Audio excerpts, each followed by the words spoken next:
With the first half of all 4 positional rankings out already, it's time to get it back to where it all started, the quarterbacks. Today I'll be breaking down my top 10 quarterbacks for the 2023 NFL season. Again, as of right now, these rankings are subject to change before we get into draft season. But before we get into this video, if you enjoy what you're listening to or seeing at any point, please support us down below. Like, comment, subscribe, share the podcast as we're closing in on 200 subs. And we can't get there without you. So we appreciate any and all support on the channel. But without further ado, it's Owen. Just me today, solo dolo. No excuses though. Let's get into our top 10 quarterbacks.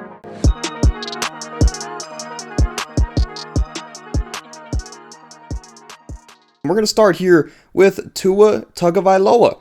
Your willingness to draft Tua in 2023 will most likely depend on your tolerance for risk. Tua proved himself as a passer in the 2022 season. He led all quarterbacks in the passer rating, yards per attempt, and touchdown percentage.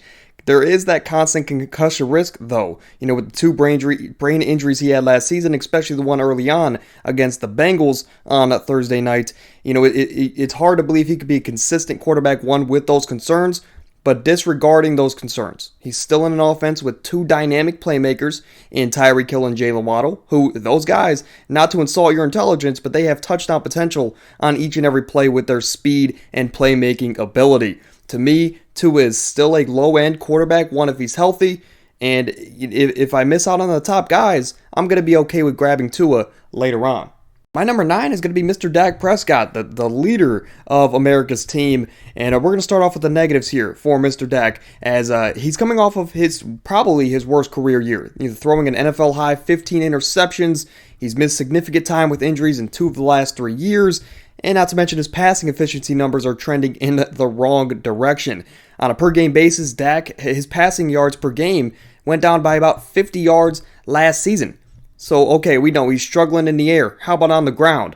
Well, he's struggling there too. He ran for 6 total touchdowns on the ground in each of his first 3 years as a pro, but he's only had a total of 8 touchdowns since, and that's over a span of 4 years. So his rushing production has gone down, his passing production has gone down. So what are the positives here for Dak Prescott?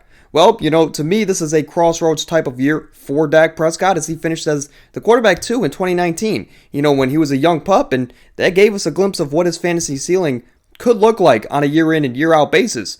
This team brought in Brandon Cooks. They brought in Michael Gallup, who should be healthy. Right? Not to mention they have CeeDee Lamb, who's a top 10 receiver in the NFL. Now, to me, I would still consider Dak a low-end quarterback 1 as he's stationed between the elite guys, the elite of the elite, and the streamer classes. My number 8 is going to be Justin Herbert. As always, we're going to start with the negatives as he took a huge step backwards last season, through the air and on the ground. To his credit, though, his receivers can never get healthy and healthy at the same time, so he was always at a disadvantage playing throughout the year. But Justin Herbert, let's not forget he has all the potential in the world to not only be one of the best quarterbacks in the NFL, but also he has the potential to be the quarterback 1 in multiple fantasy football leagues each and every year. He finished as a quarterback 1 last season while dealing with that rib cartilage injury that he suffered early on in week 2, and with both of his star receivers, Keenan and Mike Williams, being out for the majority of the year, and like I mentioned, they were never on the field really at the same time. But this team also brought in Quentin Johnson. Kellen Moore was brought in from the Cowboys, who he carries a very high-powered passing offense with him, so that should relate to a very productive fantasy season. Great numbers are on the way, hopefully, for Justin Herbert, and there's no doubt he's a quarterback 1 here in 2023. My number 7 might come as a shock, but just hear me out as it might make more sense here as I go on. But Justin Fields, he's my number 7. He ran for 1,100 yards last season, with 8 touchdowns. He averaged a league-high 7.1 yards per carry. This is a guy who's capable of running for 178 yards and a touchdown against the Dolphins in Week 9 of last year, which that broke the single-game rushing record by a quarterback in NFL history. And on top of that, the very next week, he ran for 150 yards and 2 touchdowns against the Lions. This dude was a ball of magic last season. There's no doubt we want to see major improvement in his passing production, but he was the quarterback 6 last year, missing 2 games with a terrible O-line and maybe the worst wide receiver group in the league.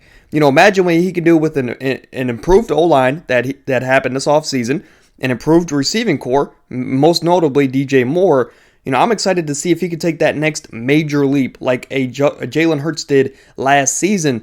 But to me, I just have my risks with the rise in fantasy production from last season, where I think he'll be a more improved real-life guy, just not as much on the fantasy side of things.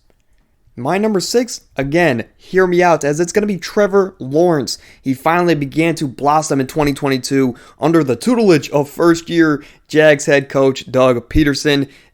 Lawrence improved in every major statistical category. He had 5 rushing touchdowns last year. He's willing to run, which is a big misconception about Trevor Lawrence.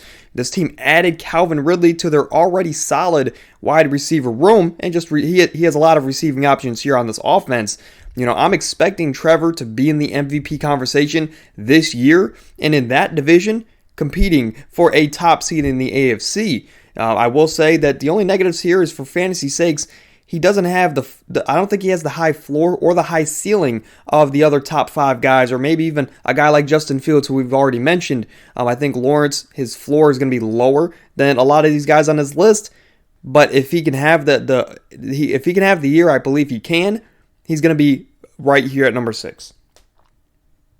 My number 5 is going to be Lamar Jackson, a guy who got paid this offseason. So shout out to Lamar, but we're going to start with the negatives, as he's coming off of his second consecutive season in which injuries limited him to only 12 games. So for fantasy stakes, we're always going to have to worry about Lamar with his play style and his health. Is he going to be there for a long period of time? That's going to be something, a constant worry if you draft Lamar. But on the positive side, he's always been that lethal running threat, maybe the greatest running quarterback of all time, right, in his only short 5-year career, as he's averaging about 65 yards per game when he's on the field. He's going to be playing with a newer, pass-friendlier offensive coordinator in Todd Monken. They added OBJ. They added Zay Flowers to this wide receiver room. Even with the uncertainty with Lamar and his health and the recent injuries, Lamar is still going to be a very coveted quarterback one who's capable of being the number 1 player in fantasy football this season. Lamar Jackson, his potential is there. It just all comes down to your willingness and your tolerance of risk to bet on his health. As the second best player in the league, Joe Burrow has firmly established himself as a premium fantasy quarterback and real-life quarterback.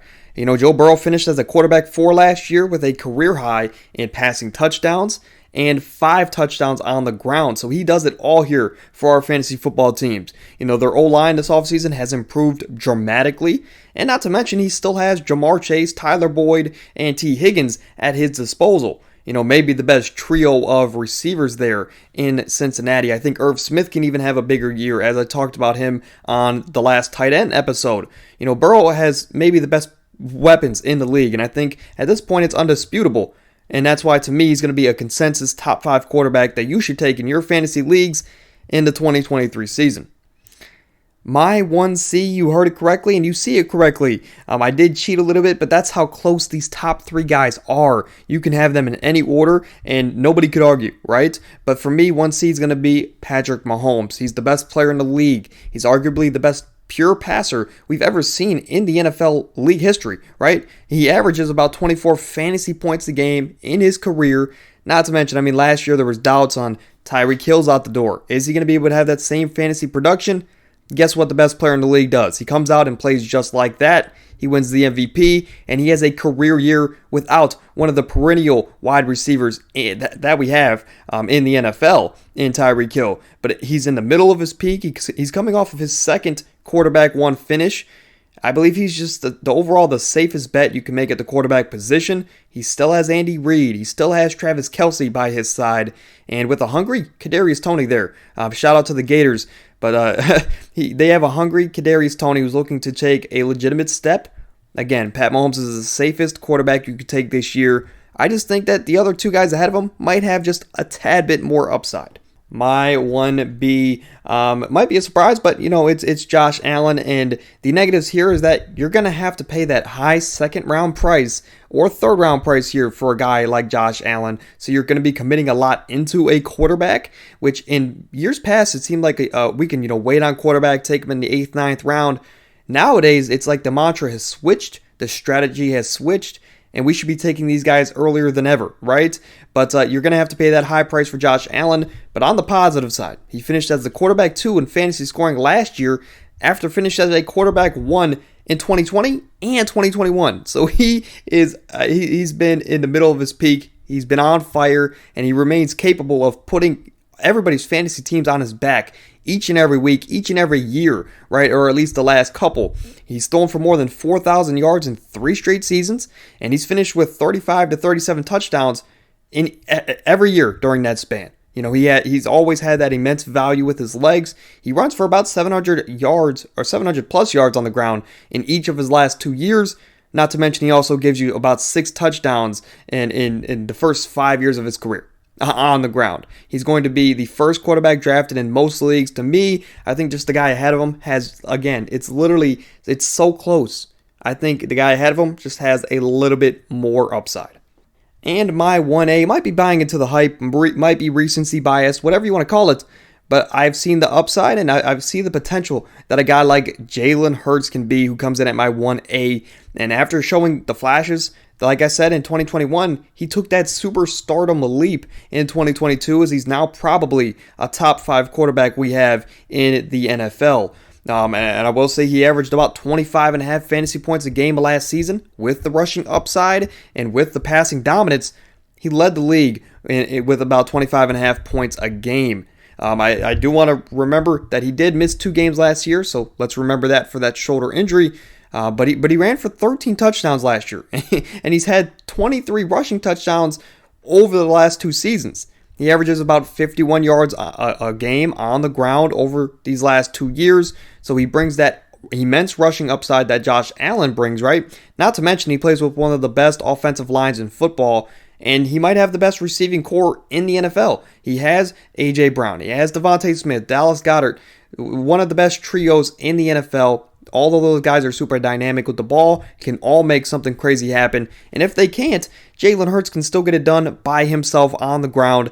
No matter what, it seems like Jalen Hurts he's a can't-miss pick in this season. It seems like he's one of the safest picks, as no matter what, it's like every single play, he's going to get you some type of fantasy value. And Jalen Hurts, for me, he would be the first quarterback I would take off of the fantasy board. But again, you can go any way. If you want to take Allen, Hurts, or Mahomes, there's no way to go wrong, right? Just to recap here, my 10-1, again, these are early rankings, so these are subject to change as we get closer to draft season, but not too much, right? As my number 10, as 10 through 6, we'll go this way. We have, at number 10, we have Tua, Dak, Justin Herbert, Justin Fields, who I'm looking to take a leap in his real-life play compared to fantasy production.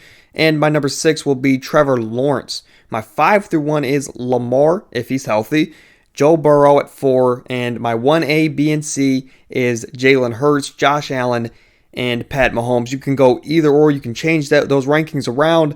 There's no way to go wrong, right, with those top 3 guys. But that's going to do it for today's show. As just remember, if you enjoyed what you're seeing or hearing, these videos are shorter than our regular podcast. So go ahead and support us down below. Like, comment, subscribe, share the podcast. As even if you're in my fantasy leagues, I don't care if you want to see these leagues, because when we start to draft, you're going to have to draft against me, right? But without further ado, I'll see you guys next Tuesday. Enjoy your weekend. Tons of NBA action is on the way. And fantasy season's only getting closer, right? Have a good weekend. I'll see you guys Tuesday.